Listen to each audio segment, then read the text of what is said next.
ibig sabihin ng awit na yan, ano mang nangyayari sa buhay mo, lahat man na pangyayari ay para bang laban na sa iyo.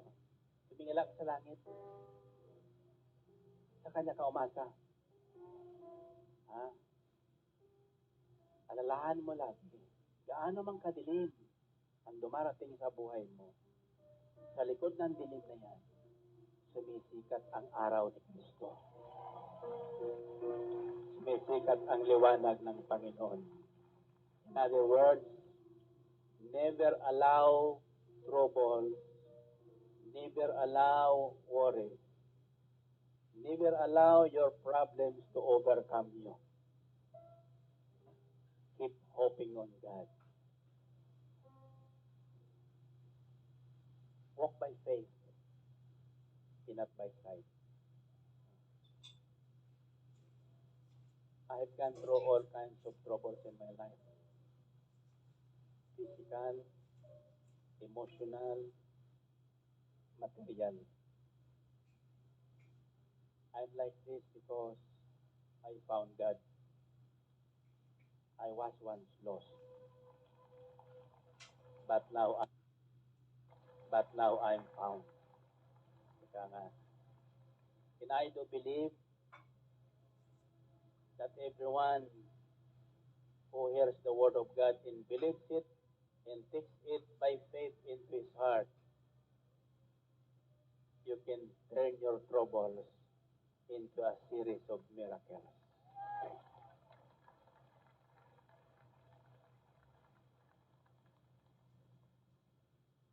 Magkakaroon tayo ng walk of faith. This is the 7th year. During the 4th year, 5th year of this traditional walk of faith every Palm Sunday, I told some of our disciple workers and I said, God willing, I will be leading this walk of faith yearly until I reach the age of 85. 7 years. So by that time, 85 na ako, naglalakad pa rin, mabilis pa rin. Why? Because I have set my mind on that. Doon ka na tinuon ang aking isipan. I'm sharing this experience with you because it is my wish and prayer na lahat na taong tinawag ng Panginoon, inakay sa gawain ito. Sino ka man, ano man ang iyong nakaraan, mararanasan mo ang kagandahang loob ng Diyos. So ngayong gabi, it is my prayer that all of you who came Tuesday, you will never be the same. Uwi kang hindi na yung talunan dati. Uwi kang hindi na mabigat ang kalooban. Uwi kang maganang kalooban. Uwi kang maliwanag ng paningin mo bagamat madilim. Amen? At anumang kabigo ang dinaanan mo mga nakaraang araw, buhat sa araw na ito, sunod-sunod na tagumpay ang darating sa buhay. Amen? Okay. Find your partner.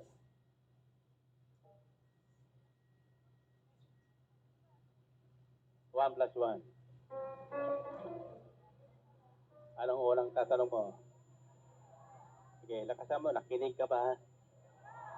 1 plus 1. 3 plus 3. Anong narinig mo? So, ngayon, ano ang narinig mo? Okay, isusumaris natin in simple word yung ating aral. Para madaling matandaan nyo. So, sabi mo sa panghuli, sabi mo, tandaan mo, lagi kang panalo, hindi talo. Okay, natandaan nyo yun? Sabi nyo nga, tandaan nyo yan, ha? Sa lahat ng pangyayari sa buhay, sa lahat ng ano nyo sa buhay, pangarap sa buhay, huwag yung isipin talo kayo. Isipin nyo lagi, panalo kayo. Huwag nyo isipin pangit kayo, isipin nyo guwapo at maganda kayo. Amen? Huwag nyo isipin mahirap kayo, isipin nyo mayaman kayo.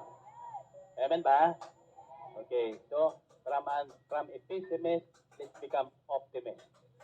Amen? Kasi yung optimist ang may natatanggap, yung pessimist wala. Tandaan nyo yan. 1 plus 1. 3 plus 3. 7 plus 7.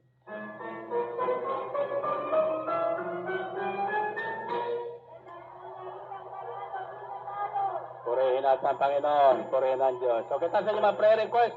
And let's believe God will answer all our prayer requests.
Alam kong may magagawa ang Diyos.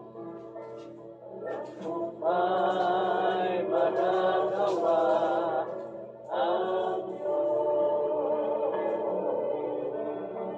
Alam kong may magagawa ang Diyos.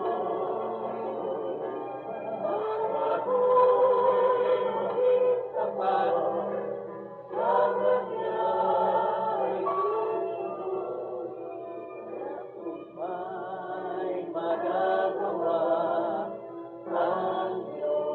Alam kong hiringin ang Diyos sa mundo. Hiringin ang Diyos ang tao mo. Alam kong hiringin ang Diyos ang tao mo. Kung ako'y maging tapat sa Kanya,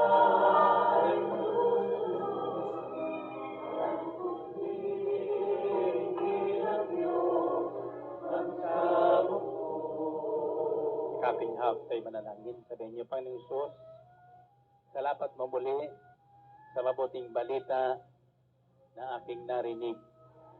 Loobin mo nawa na ito'y manatili sa aking puso. At sa pamagitan nito, tunay na magbago ang aking isipan, magbago ang aking kalagayan sa buhay. Lalo na't alam kong ako'y hindi talunan, kundi higit pa sa mananagumpay. Sa ngalan ni Jesus, buhat sa araw na ito, nakikita ko at aking titingnan ang magandang bagay na sa akin ay inyong inilaan. Nananalig ako na walang mahirap na bagay sa inyo. Nananalig ako na walang imposibleng bagay sa inyo.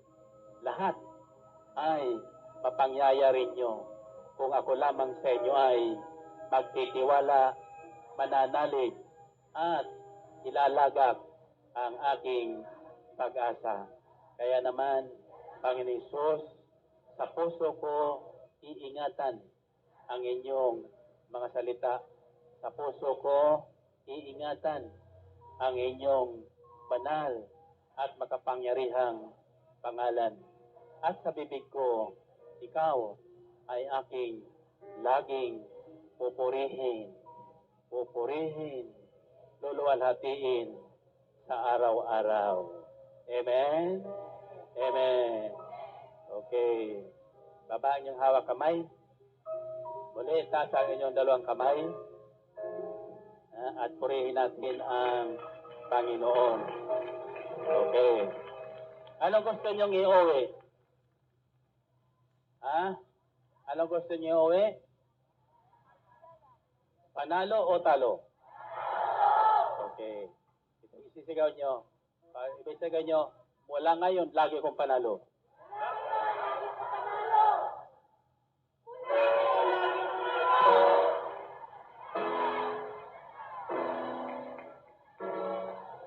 Huwag kayong taglay ang panalo buhat sa Panginoon.